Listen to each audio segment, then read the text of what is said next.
Miso salmon. Have you ever thought about mixing salmon and miso paste together? Never mind, I have this recipe for you. Just follow me. First off, we're going to start with some miso paste. Yes. Next, we will add some Kewpie mayo because this is a Japanese recipe.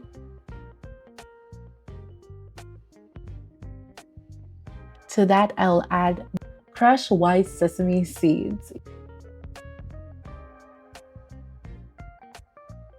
Next, I'll add some honey. Check the description box for the full detailed list of ingredients.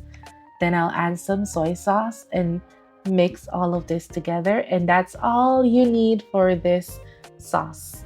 Do not add any salt, please. It's not necessary. So now we're going to mix. Ensure that everything is well combined together. Once it is mixed together, you're going to put your sauce aside and get your salmon ready. My salmon is looking healthy and fresh, right? I will add my sauce to my salmon and I'm going to go ahead and really massage this in. Normally, I will say rub it in, but today I'll say massage. So I'm going to go ahead and massage my sauce into my salmon, flip it over, rub. Once it's all rubbed in, you're going to add a few pieces of butter on top just for some extra flavor, right? Then you're going to place your salmon into a 180 degrees Celsius oven for 20 minutes. Yes, just 20 minutes. So basically, you can have your dinner ready in less than 25 minutes.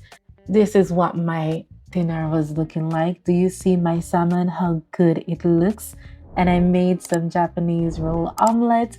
Come on, this recipe is easy and delicious. Added some miso soup, grilled pumpkin, and I was ready to eat because I was missing Japan. So this is a recipe that brought me back to Japan and you have to try it. If you do, please leave me a comment.